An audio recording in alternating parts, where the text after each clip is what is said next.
Hey everybody, it's your boy Pee-wee back with another video. Today we're talking about the comic The Player Purge when the world becomes a game, or player elimination plan. What this comic is about is our main character. He basically one day this world becomes like this apocalyptic game, where as you can see here, this is a status window. He has his stats, his level, his class. You can see. But what's interesting about this comic is our main character isn't a player; he is an NPC. And the reason why that's interesting is because the apocalypse essentially is where these players, aka other humans, invade this world that our main character is originally from, becomes a game world of the apocalypse. And these players, which I'm assuming it doesn't really get too explained too much, but essentially they are like people who are playing the game elsewhere in the universe, like a VR type thing, from other worlds, and they are the players, while our main character and the people of this original world are all NPCs.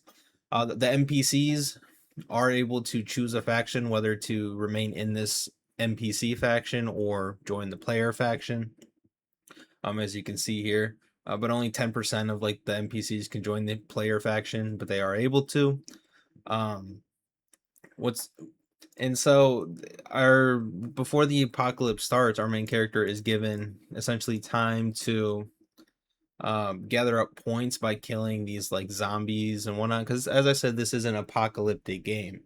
However, before the players invade, they're given a certain time, these NPCs are, to gather these points by killing these mutated zombies and animals and stuff. And based on the amount of points they got, our main character of course got the most points, so he receives a boss affix and basically becomes a boss NPC.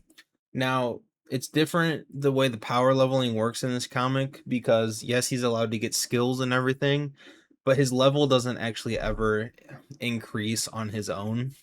His level is basically tied to the highest level of like the players, right? So like the top 1% of players is equal to the boss affix, which our main character is the boss. So his level is basically equivalent to the level of the top players. So he's never really overpowered. He does struggle in some fights against some players, and as well as like high level boss monsters. So he's not like overpowered, but he is relatively strong. um but the interesting about this is that there's an absolute rule of this apocalypse world where it's uh, players can kill NPCs, but NPCs can never really kill players because the players always just respawn. However, it is life or death for the NPCs, like our main character here. However, he does get this cheat ability from his system.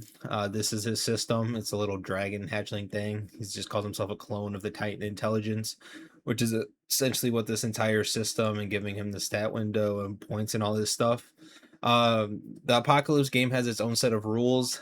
His system basically manipulates those rules to an extent, basically giving him a passive of like 10 timesing all, like anything that he wants it. So like right in this image here, he has 10 times point bonus for killing stuff.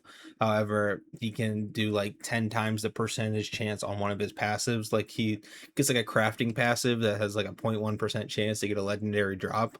However, he can multiply it by 10 because of this personal talent here. So which is what he does. He is kind of like a necromancer using necromancy skills, because he can like resurrect some like dead corpses to fight for him. But the main thing about his uh system is this supreme talent here, which basically gives him the ability to kill the players despite the absolute rule of NPCs not being able to kill players, as long as he repeatedly kills them, because his um title makes it to where when he kills a player, the player loses a level. However, if the player's level hits 0, they die. So he is basically the only NPC who is able to kill the players. So that's where his like overpowered brokenness comes from, is the fact that he's actually able to kill these players when other NPCs aren't. But as I said, he isn't like overpowered. So if you're looking for a story where the main character um isn't extremely overpowered, this is one of those, because he does, like as I said, he does struggle in some fights with MPs, with like boss monsters from the Apocalypse game and some like party fights. Like, yes, he does overcome challenges pretty easily, but it's not like a one and done type thing, right? Because he is like very talented even um without like his system and whatnot. Like he's very smart and like he can understand things really well. So I don't know. Overall, it was a pretty interesting comic to read. It was a pretty good comic to read. It is only 70 chapters. It got cut short. As you can see here, it does have an ending. It's basically just him basically saving the world from these invading monsters that cause the apocalypse game. Um, and then he has to like go away for a while because it infected him. There's like this player, not an NPC, but an actual player that came to this world that basically romantically fell in love with him.